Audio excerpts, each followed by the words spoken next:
Donc nous allons poursuivre notre enseignement qui s'intitule « Les blessures de l'âme ». Je répète, l'enseignement s'intitule « Les blessures de l'âme ». Donc hier, nous avions essayé de prendre un peu la peine de pouvoir définir en fait qu'est-ce que l'âme. L'âme, nous avions dit bibliquement parlant, c'est dans le sang, ou bien c'est le sang. Ok? Et l'âme a pour faculté les émotions, la volonté, les sentiments, la pensée. Donc ça, ce sont c'est le siège ou bien les facultés en fait de l'âme. Ok? Nous avions pris Genèse, je crois, chapitre 4, où nous voyons le sang d'Abel crier vers le Seigneur. Vous voyez? Donc on peut prendre encore d'autres écritures pour pouvoir toujours renchérir par rapport à ce thème qui est très important. On peut prendre encore une écriture rapidement dans le livre de Lévitique chapitre 17. Lévitique chapitre 17, verset 10. Lévitique 17, verset 10. Si un homme de la maison d'Israël ou des immigrants qui résident au milieu d'eux consomment du sang quelconque, je tournerai ma face contre la personne qui consomme le sang et je le retrancherai du milieu de son peuple, car la vie de la chair est dans le sang. Je vous l'ai donné sur l'autel afin qu'il serve d'expiation pour votre vie, car c'est par la vie que le sang fait l'expiation. C'est pour ça que je dis que l'âme, c'est dans le sang. Bien, c'est le sang. Vous voyez? Et la Bible nous dit au verset 12, c'est pourquoi j'ai dit aux Israélites, personne d'entre vous ne consommera du sang. Et l'immigrant qui réside au milieu de vous ne consommera pas de sang. Si nous prenons encore une écriture dans le livre, par exemple, de Ézéchiel 18, la Bible nous dit, l'âme qui pêche, c'est celle qui mourra. Vous voyez? Donc, l'âme ici, nous la voyons comme étant, en fait, dans le sang. Ok? Ou bien étant le sang. Okay? On ne va pas faire un débat de mots ici, mais on veut simplement en fait essayer d'exprimer ou bien de faire ressortir en fait la pensée qui est liée à l'âme. Bien essayer de définir en fait qu'est-ce que l'âme. Et l'âme souvent sur certains passages aussi s'apparente aussi à l'esprit. Mais nous connaissons aussi les facultés de l'esprit qui sont aussi différentes. On pourra le donner par la suite ou même demain ou bien dans les enseignements à venir. Donc, ce n'est pas notre sujet, mais en restant en fait focalisé sur l'âme. Donc, nous avions vu en fait les blessures de l'âme. Okay? Les blessures de l'âme, nous avions vu qu'elles peuvent être dues à plusieurs actions que les hommes ont peut-être vécues, en bien comme en mal. Vous voyez? Mais nous voulons simplement beaucoup plus nous focaliser aussi sur ce que dit la Bible concernant ces choses-là. Parce que les blessures, généralement, c'est ce qui a fait mal. C'est ce qui a été un choc pour nous. Vous voyez, ça n'a pas été forcément quelque chose de bien. Parce que quelque chose de bien, on ne peut pas appeler ça comme étant une blessure. Quelque chose qui a été une bonne chose, on ne peut pas appeler ça comme étant une blessure. Mais la blessure, c'est souvent quand on s'est fait mal, quand cette chose-là a fait mal. Naturellement, je prends toujours la nature, ok, pour pouvoir enseigner aussi les choses spirituelles. Parce que la Bible nous dit, comment comprendrez-vous les choses célestes si vous ne comprenez pas les choses terrestres? Donc, dans un premier temps, nous enseignons aussi les choses terrestres afin que cela nous facilite lorsque nous allons prendre aussi des choses célestes. C'est très important. Donc, ne négligeons pas le naturel. Donc, nous avons vu aussi dans le naturel que les blessures de l'âme proviennent de certaines situations que l'on a pu vivre, telles que nous avions pris des situations. Ça peut être le rejet, ça peut être l'abandon, l'humiliation, la trahison, l'injustice, le mépris, une séparation, et peut-être ça peut être des actes qui ont été commis physiquement, des violences. Toutes ces choses-là peuvent créer un choc.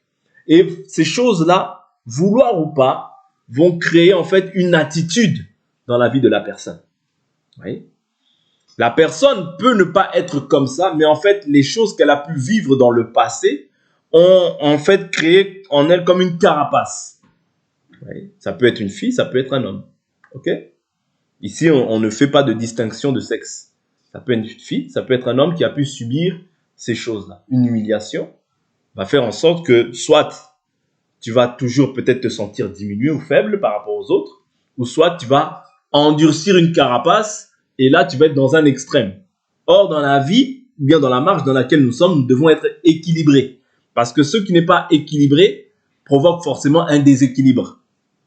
Est-ce que vous comprenez? Voilà pourquoi dans la vie dans laquelle nous sommes, en Christ surtout, Christ, lorsqu'il vient, il vient premièrement, ce que nous avions dit hier, il vient pour pouvoir restaurer l'homme. Mais quel homme il vient pour restaurer? Il vient premièrement pour restaurer l'homme intérieur. Est-ce que vous comprenez? Parce que nous avons deux hommes. Le corps que nous avons, que nous portons, est une nature qui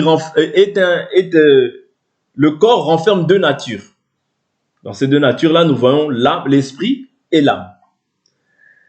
Nous avons vu l'âme comme étant le siège des émotions, la volonté, les sentiments, de la pensée.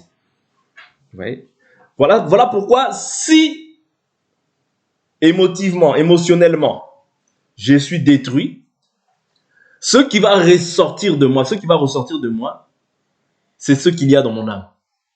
Même les paroles qui peuvent sortir de ma bouche peuvent être aussi des paroles, c'est-à-dire non plus constructives, mais des paroles simplement destructrices. Pourquoi? Parce que mes émotions ont été détruites. Et tout cela peut peut se manifester par rapport à une situation que j'ai vécue. Vous voyez? Je peux être de bonne volonté. Je peux avoir de bons sentiments en moi. Le désir de vouloir faire bien. Ok? Mais si la situation que j'ai vécue, vous voyez, m'a détruite, c'est ce que ça va produire aussi à l'extérieur. Voilà pourquoi je disais hier qu'il est très important à chaque enfant de Dieu de s'examiner par rapport à cet enseignement. Parce que cet enseignement, en fait, c'est soit la vie ou soit la mort. Pourquoi je dis soit la vie ou soit la mort? Je m'explique. Jésus, lorsqu'il se présente ici je prends une écriture rapidement, dans le livre de Marc 2, je crois, si je ne m'abuse. Marc 2.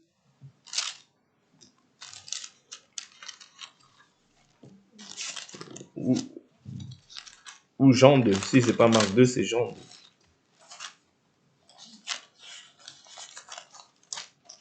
Je cherche l'écriture rapidement, je vais la trouver.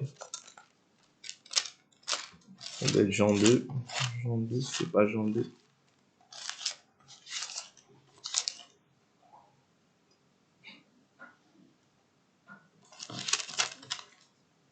Écriture où il est écrit médecin, guéris-toi toi-même. Je crois que c'est Jean 2.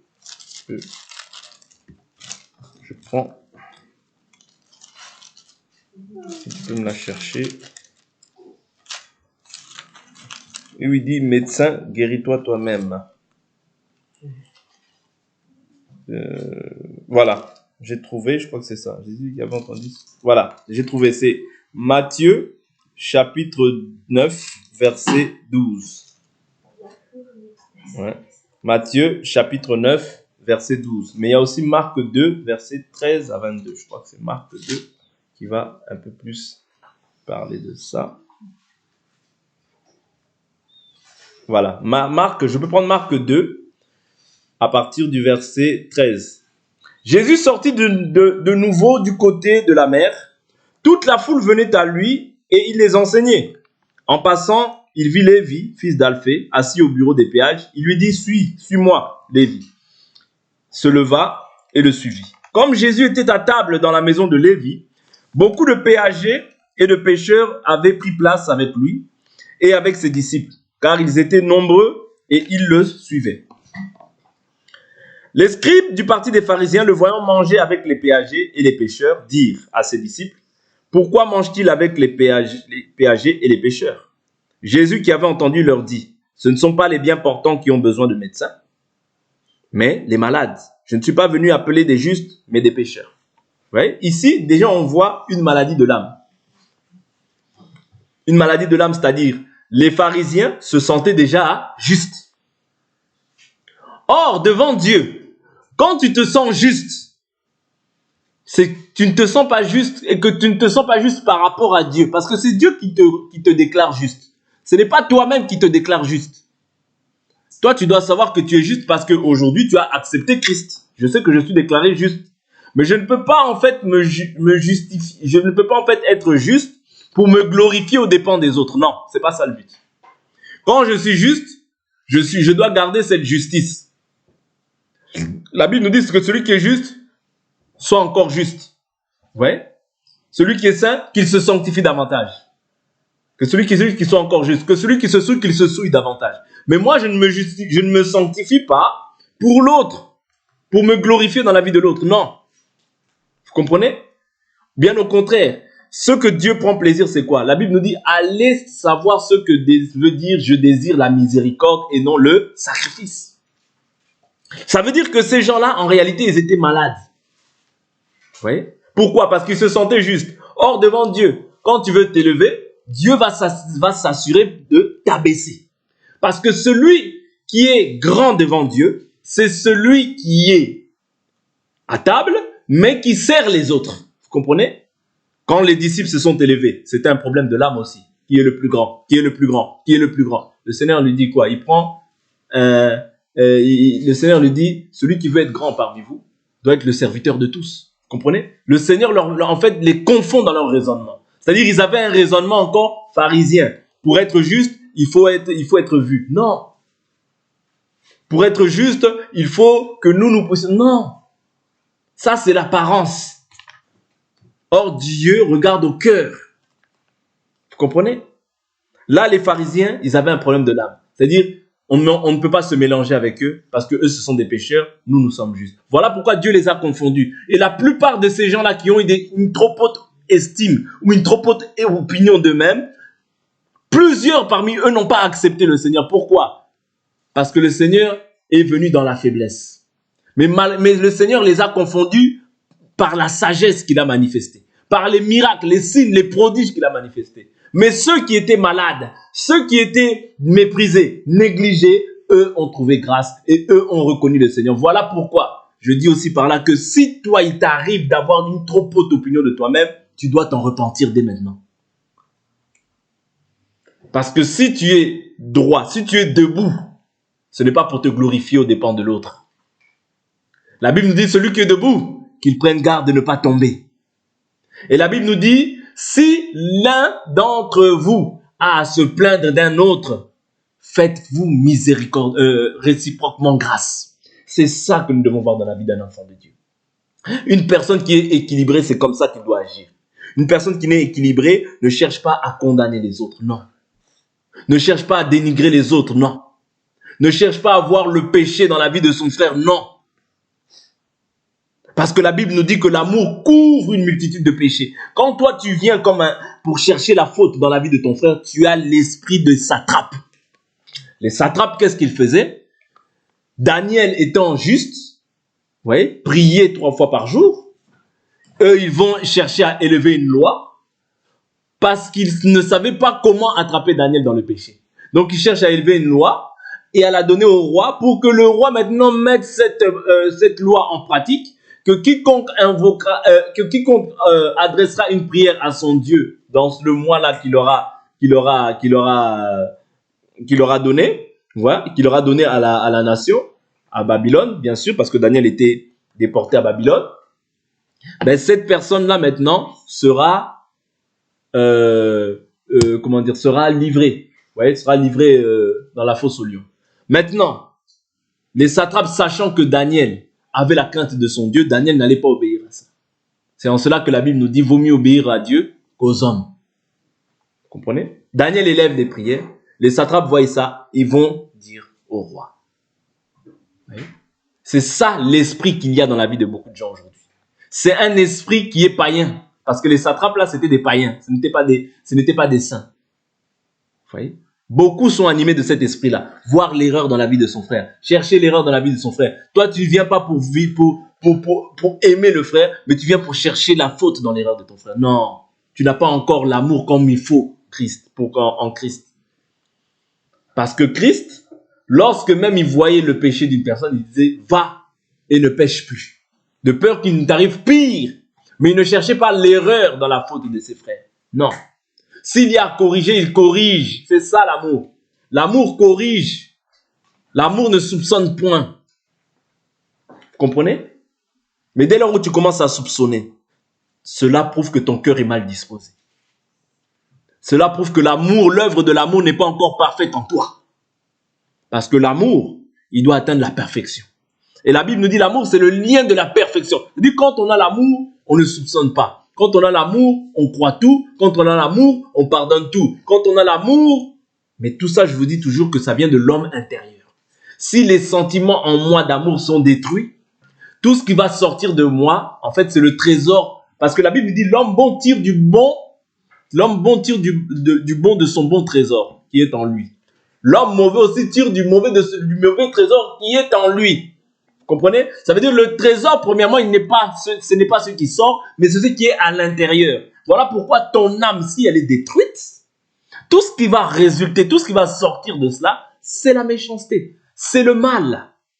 Or, le mal ne vient pas de Dieu. Le mal vient du diable.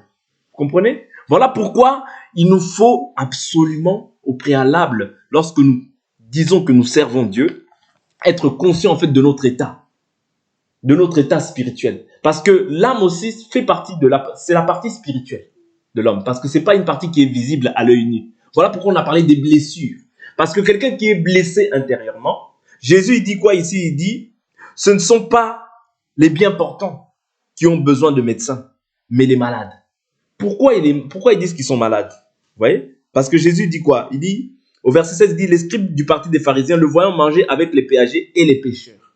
Quelle était la maladie? Est-ce que c'était une maladie physique? Parce que tu peux être pécheur et ne pas être malade physiquement, même ne même pas avoir de blessure et être même bien habillé. Vous voyez? C'est-à-dire là, Jésus venait pour pouvoir traiter en fait la chose qui est intérieure, qui est invisible aux yeux des hommes. Vous voyez? Qui était invisible aux yeux des hommes. Mais ceux qui avaient la loi, comme ils se sentaient justes, ont été confondus. Vous comprenez? Ils avaient la loi, ils avaient les ordonnances, ils connaissaient le culte. C'est-à-dire que quand ils voyaient ces gens-là, ils disaient non, non, non, ce sont des pécheurs. Or, Jésus nous appelle à aller vers ces pécheurs-là. Mais si toi, tu as une trop haute opinion de toi-même, tu vas te dire non, non, non, moi, ces gens-là, je ne suis pas comme eux. Ça veut dire que tu mets une distance entre toi et eux. Non, ce n'est pas à cela que Jésus nous a appelés. La Bible nous dit simplement que ne formez pas un attelage disparate avec les incroyants. C'est différent que de ne pas aller avec eux, de ne pas les côtoyer, de ne pas les fréquenter. Non, ce n'est pas ce que Jésus nous dit. Jésus a dit, allez, faites de toutes les nations mes disciples. C'est-à-dire, je peux aller vers les gens, mais je dois veiller maintenant à ne pas être comme eux. C'est-à-dire, à ne pas pratiquer les œuvres d'injustice qu'ils manifestent. Mais si je ne vais pas vers eux, comment le message de l'évangile va être propagé? Vous voyez, il y a des gens qui sont tellement bornés, qui ont tellement des forteresses, qui se disent, non, non, non, moi je reste qu'avec les chrétiens. C'est le même esprit dont étaient animés les pharisiens. Parce que la Bible nous dit quoi? S'il y a une personne avec qui je ne dois pas manger, ce n'est pas le païen. Non. La Bible nous dit, qu'ai-je à faire avec ceux du dehors? Dieu les juge. Vous voyez? Je prends l'écriture. Laissons un doigt dans Marc chapitre 2. Prenons l'écriture rapidement dans le livre de 1 Corinthiens. Va nous aider. 1 Corinthiens. 1 Corinthiens, je prends le chapitre 5, verset 9. Je vous écris dans ma lettre de ne pas avoir de relation avec les débauchés. Ce n'est pas d'une manière absolue avec les débauchés de ce monde. Vous voyez, là il fait une distinction. Ce n'est pas d'une manière absolue avec les débauchés de ce monde. Mais il dit de ce monde où les cupides et les accapareurs ou avec les idolâtres. Autrement, vous devriez sortir du monde. Maintenant, ce que je vous ai écrit, c'est de ne pas avoir de relation avec quelqu'un qui tout en se nommant frère. Ah, vous voyez? Quelqu'un qui tout en se nommant comment? Frère. Un frère, c'est celui qui est censé avoir le même enseignement que toi. C'est-à-dire, un frère, on ne peut pas le retrouver dans tout ce qui est cupidité, idolâtrie, accapareur, débauche. C'est-à-dire, si quelqu'un qui se nomme frère, lui, agit de la sorte, un frère serait débauché, ou cupide, ou idolâtre, ou insulteur, ou ivrogne, ou accapareur, et même de ne pas manger avec un tel homme. Qu'ai-je en effet à juger ceux du dehors? N'est-ce pas de ceux du dedans? Donc, que vous êtes juges. Ceux du dehors, Dieu les jugera. Expulsez le méchant du milieu de vous. Pourquoi Dieu ici parle d'un frère? Parce que le frère, il a l'enseignement. Le frère, il est censé savoir ce qui est juste et ce qui est profane. Ce qui est saint et ce qui est païen. Vous comprenez? C'est-à-dire, c'est avec un frère qui confesse le même évangile que moi. Si je le vois en fait dans ces actions-là, après un avertissement, 2 avertissements, je ne peux plus en fait continuer à le fréquenter après l'avoir dit à l'église. S'il continue en fait ainsi, à ce moment-là, je m'éloigne de ses frères. Non pas, je ne dois pas le considérer comme un ennemi, mais l'avertir comme un frère. Pourquoi? Le mettre de côté, non pas pour le dénigrer d'une manière éternelle, mais afin qu'il en ait honte et qu'il revienne au milieu des frères. Vous voyez, parce que lui, il a l'enseignement, c'est différent. Mais celui qui n'a pas l'enseignement, mais je dois aller vers lui. Mais quand quelqu'un, comme les gens aujourd'hui sont tellement imbus d'eux-mêmes, comme les gens aujourd'hui en fait ont une âme en fait qui n'est pas équilibrée, ils se disent non, nous on reste entre nous. C'est le même esprit que les pharisiens. Jésus restait avec ces gens-là et il leur parlait aussi du royaume. Pourquoi? Parce qu'il dit bien, je ne suis pas venu appeler des justes mais des pécheurs à la repentance. Or, le problème que ces pécheurs avaient là, ce n'était pas un problème extérieur, ce n'était pas une blessure extérieure, mais c'était une blessure intérieure. C'est les blessures de l'âme. Voilà pourquoi Luc chapitre 4, qu'est-ce qu'il nous dit? Luc chapitre 4, il dit, laissons un doigt dans Marc, allons dans Luc chapitre 4, verset 16, l'Écriture nous dit, il se rendit à Nazareth où il avait été élevé et entra selon sa coutume dans la synagogue le jour du sabbat. Il se leva pour faire la lecture. Et on lui remit le livre du prophète Ésaïe. Il ouvrit le livre et trouva le passage où il était écrit « L'Esprit du Seigneur est sur moi, parce qu'il m'a oint. » Vous voyez? Pourquoi l'Esprit du Seigneur l'a oint? Pour guérir ceux qui ont le cœur brisé. Vous voyez? C'est-à-dire la première guérison, ce n'est pas une guérison extérieure. Bien que Jésus pouvait guérir les estropiés, les malades, mais cela, il le faisait pourquoi? Pour accomplir Ésaïe chapitre 35. Est-ce que vous comprenez? Parce que Ésaïe 35 nous dit quoi? Voici votre Dieu viendra, la vengeance. Lui-même viendra. Et quand il viendra, il montre les signes. Les estropiés marcheront, les aveugles verront, les boiteux marcheront. Vous voyez? La langue la langue du muet se délira. Vous voyez, tous ces signes-là, c'était pour accomplir ce qui était écrit dans Ésaïe 35. Voilà pourquoi Jean-Baptiste, lorsqu'il était dans sa prison, qu'est-ce qu'il dit? Il dit, est-il le Messie? Et Jésus, qu'est-ce qu'il fait? Il fait maintenant les miracles qui sont écrits dans Ésaïe chapitre 35. Il fait beaucoup de miracles pour que les gens aillent dire à Jean-Baptiste qu'il est réellement le Messie. En fait, les miracles qu'il faisait, c'était une réponse pour ceux qui étaient venus le voir, afin qu'ils puissent dire à Jean-Baptiste que c'est réellement lui qui est le Messie. Mais sinon, Jésus est venu premièrement pour restaurer l'âme, vous voyez, de l'homme, réconcilier l'homme avec son Créateur. Et Dieu ne peut pas prendre plaisir en toi si ton âme est sale. Si ton âme est sale, Dieu ne peut pas prendre plaisir en toi. Voilà pourquoi l'Écriture nous dit quoi? Purifiez premièrement l'intérieur et l'extérieur sera pur. Vous comprenez? C'est-à-dire c'est d'abord le travail intérieur. C'est d'abord ton âme qui est brisée, ton âme qui est détruite qui doit être d'abord restaurée. Tu ne peux pas faire une œuvre dans la vie d'une personne si ton âme à toi-même n'est pas restaurée pleinement. Non. Si tu as encore beaucoup de blessures, non. Tu dois prendre le temps de t'asseoir et de réparer en fait toutes les blessures intérieures afin de pouvoir communiquer la vie à une personne. Parce que sinon, la chose que tu vas faire, elle est très simple. Si tu penses une blessure, tu passes juste le sopalin, le mouchoir sur une blessure, eh bien tôt ou tard, en fait, comme tu n'as pas pris le temps de pouvoir travailler à cette blessure, faire en sorte que cette blessure-là puisse réellement terminer, sécher et terminer correctement, elle finira par s'infecter. Et quand ça va s'infecter, c'est-à-dire ça sera pire qu'avant. La plaie sera pire qu'avant. Voilà pourquoi il y a beaucoup de gens aujourd'hui, que ce soit des pasteurs, que ce soit des apôtres, des prophètes, des évangélistes ou qui que ce soit, ça peut même des servantes de l'Éternel, mais qui ont des blessures et des blessures. Et ces blessures-là, au lieu en fait d'être des personnes qui vont guérir les autres, mais elles font aussi des blessures dans la vie des autres. Vous voyez? Ces gens-là font des blessures aussi dans la vie des autres. Pourquoi? Parce qu'ils n'ont pas pu guérir eux-mêmes leurs propres blessures. Voilà pourquoi l'Écriture nous dit, le voleur à la croix, qu'est-ce qu'il dit à Jésus? Sauve-toi toi-même et sauve-nous. Vous comprenez? C'est-à-dire, pour être sauvé ou pour sauver les autres, il faut au préalable que toi tu sois sauvé. Or, si ton âme n'est pas encore correctement sauvée, comment veux-tu sauver l'autre? Tu vas détruire. Or, la destruction ne vient pas de Dieu. La destruction vient du diable. Le voleur ne vient que pour égorger, tuer et détruire. Mais Jésus, lui, dit, moi, je suis venu donner la vie et la vie en abondance, pour que mes brebis aient la vie en abondance, parce qu'il s'agit des brebis de Jésus. Voilà pourquoi quand Jésus même te confie des brebis, c'est pour que tu en prennes soin. Voilà pourquoi Jésus dit, Pierre, m'aimes-tu? Il dit, oui, je t'aime. Pierre, m'aimes-tu? Oui, je t'aime.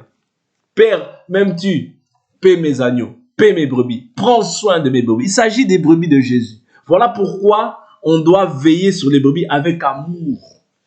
Parce que c'est ça la récompense des enfants de Dieu. Mais quelqu'un qui n'a pas l'amour, parce que l'homme ne peut donner que ce qu'il a reçu.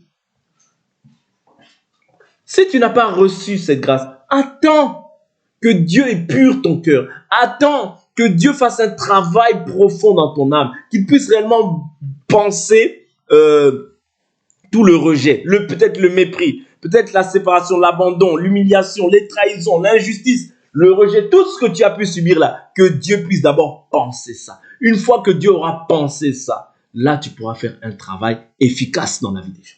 Mais tant que ces choses-là ne sont pas pensées et qu'elles sont simplement nettoyées en surface, je t'assure, tôt ou tard, c'est une bombe à retardement. Parce que la Bible nous dit que c'est de l'abondance du cœur que la bouche parle. Or, ce que tu as reçu là, les rejets, l'humiliation, le mépris, les viols, les difficultés que tu as pu subir dans la vie, c'est une semence. Vous voyez, c'est peut-être des paroles qu'on t'a dites, des méchancetés auxquelles maintenant tu as cru. Peut-être qu'on t'a dit tu es bête, tu es bête, tu es bête, tu es bête. Maintenant, toi, tu as cru ça. Et ton âme maintenant est imprégnée de ça. C'est une semence. C'est une semence qui a certainement aussi germé. Vous voyez, parce que la semence, quand elle ne vient pas pour rester petite. Non. La semence, le principe de la semence, c'est de pouvoir germer et de pouvoir maintenant s'établir. Lorsqu'elle s'établit, elle prend maintenant comme possession en fait de cet endroit-là. Parce que c'est ça le but. Vous voyez? Le but du malin, c'est égorger, tuer et détruire. Mais comment tu vas détruire si tu n'as pas pris la place? Tu ne peux détruire que lorsque tu es entré dans un endroit, lorsque maintenant tu t'es installé dans cet endroit, c'est alors que maintenant tu peux faire ce que tu veux de cette chose. Or là, quand je parle, là, je prends l'homme qui a reçu peut-être des paroles, qui a reçu peut-être des humiliations, des méchancetés. Il faut que maintenant cette semence-là puisse croître, abonder, afin que maintenant cette personne-là soit à même de pouvoir croire à toutes ces choses-là et que son âme soit détruite complètement. Voilà pourquoi au jour d'aujourd'hui, celui qui dirige, celui qui enseigne, ne peut pas détruire davantage les âmes. Non, non, non. Parce que la raison pour laquelle Jésus est venu, c'est de pouvoir restaurer l'homme qui était détruit, l'homme qui était abattu, l'homme qui était à demi-mort. C'est de pouvoir le rétablir. Voilà pourquoi le rôle d'un enfant de Dieu, le rôle d'un prédicateur du Seigneur, ce n'est pas de venir davantage détruire, non. Dévaloriser davantage, non. Humilier les gens davantage, non. Vous voyez? Se dénigrer, non. Bien au contraire. La Bible nous dit, ceux qui sont les nouveaux convertis sont entourés d'un plus grand honneur. Vous croyez que c'est en vain que le Seigneur dit ça? Que ceux qui viennent nouvellement au Seigneur, on doit les entourer d'un plus grand honneur. Pourquoi? Parce que dans le monde, beaucoup de gens ont été victimes de déshonneur. Beaucoup de gens ont été victimes de mépris, de rejet. D'ailleurs, c'est ce que la Bible nous dit. Vous voyez? Je prends l'écriture de Pierre. C'est ce que la Bible nous dit. Vous voyez? Approchez-vous de nous, moi, Pierre rejeté. Vous voyez? Si maintenant on est rejeté chez les hommes, dans le monde, mais tu viens encore dans le lieu où on doit te consoler, mais on te rejette encore, on te dénigre encore, on te dévalorise encore. Mais quel est le travail du Seigneur finalement? Le Seigneur est là pour penser. C'est un médecin. Il s'identifie à un médecin, et maintenant lorsqu'il laisse les ministres, il les laisse aussi comme étant des médecins. Vous comprenez? Il dit, il a fait les uns comme apôtres, comme prophètes, comme pasteurs, comme évangélistes, comme prophètes. Pourquoi? Pour le perfectionnement des saints. C'est-à-dire pour que les saints soient perfectionnés. Mais maintenant, je ne peux pas encore détruire un saint. Non! C'est une grâce que d'avoir une âme et de la ramener au Seigneur. C'est une grâce. Oui. C'est une grâce. Quand Dieu t'accorde une âme, c'est une grâce. Tu ne peux pas mépriser cette âme. Tu ne peux pas négliger cette âme. Non, c'est l'âme du Seigneur. C'est une âme, c'est une brebis du Seigneur. Et on rendra compte de la manière dont nous avons vécu dans ce corps. Même la manière dont nous avons traité les brebis. Nous prendrons compte de ces choses-là. Vous voyez? La Bible nous dit quoi? Je suis dans le livre de 1 Pierre chapitre 2. Je suis dans le livre de 1 Pierre chapitre 2, le verset 4. La Bible nous dit, approchez-vous de lui, pierre vivante, rejetée par les hommes. Vous voyez, rejetée par les hommes, mais choisie et précieuse devant Dieu. Vous voyez, nous sommes choisis. Tu n'es pas seulement choisi, mais tu es précieux devant Dieu. Tu as de la valeur auprès de Dieu. Pourquoi Dieu te donne cette valeur? Des fois, on ne se pose pas les bonnes questions. Dieu te donne cette valeur parce qu'il sait que dans le monde, tu as été dévalorisé. Dans le monde, tu as été méprisé. Dans le monde, tu as été négligé. Pourquoi? Parce que depuis l'éternité, Dieu te connaissait.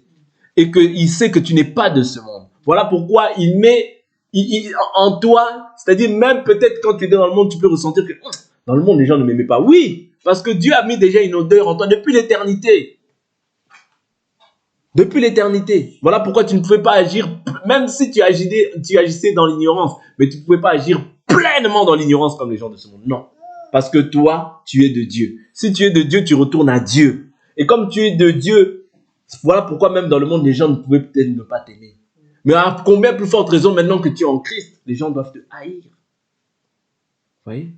Et c'est cette valeur-là qu'on doit s'apporter mutuellement les uns les autres. C'est ce respect-là que je dois avoir envers une sœur, envers un frère, parce que c'est une partie de Jésus que Jésus m'accorde. Voilà pourquoi je dois avoir du respect envers le frère, envers les sœurs. Parce que quand je vois mon frère, je vois Jésus. Si je vois Jésus, je suis dans la joie. Quand je vois mon frère, je ne peux pas être aigri. Je ne peux pas avoir de mauvais sentiments. Je ne peux pas avoir le désir de pouvoir le haïr. Non, ça veut dire que mon âme est mal disposée vis-à-vis de lui. Vous comprenez? Mon âme est mal disposée. D'où l'importance de comprendre en fait que ça va plus loin que ce qu'on croit, que de voir. Non, quand je vois mon frère, quand je vois ma soeur, en réalité, je vois une partie de Jésus. C'est pas moi qui le dis. Jésus dit quoi? Vous m'avez vu avoir faim. Vous m'avez vu avoir soif. J'étais en prison, vous m'avez visité. Les justes diront quoi au jour du jugement? Seigneur, quand est-ce que nous t'avons vu étant en prison? Avoir faim, avoir soif. Comment est-ce que nous t'avons vêtu? Il a dit, dans la mesure dans laquelle vous avez fait cela à l'un de mes disciples, c'est à moi que vous l'avez fait. Vous comprenez? Ça veut dire tout enfant de Dieu, considère-le comme Jésus. La Bible nous dit, et on va s'arrêter là, que l'humilité vous fasse voir les autres comme étant plus grands que vous-même. Mais regarde aujourd'hui, les gens courent après la grandeur selon Dieu. Non pas selon Dieu, mais selon les hommes. Ils courent à ce qu'on puisse voir que c'est eux. Non, c'est moi le premier, c'est moi. C'est pas ça. On se perd, c'est-à-dire on change, on n'est pas, en fait, on est hors sujet dans ce qu'on fait. Au lieu d'être dans le sujet, on est hors sujet dans ce qu'on fait. Pourquoi? Parce qu'on cherche en fait la gloire venant des hommes et non plus la gloire venant de Dieu. Nous devons revenir toujours à de bons sentiments. J'insiste sur ces choses-là. Jésus est venu pour guérir les malades. Jésus est guéri pour guérir les cœurs brisés. Restaurer l'homme qui était ennemi de Dieu et restaurer aussi l'homme qui était parfois aussi ennemi avec les hommes.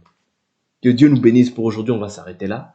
On continuera demain par la grâce du Seigneur et on va prier.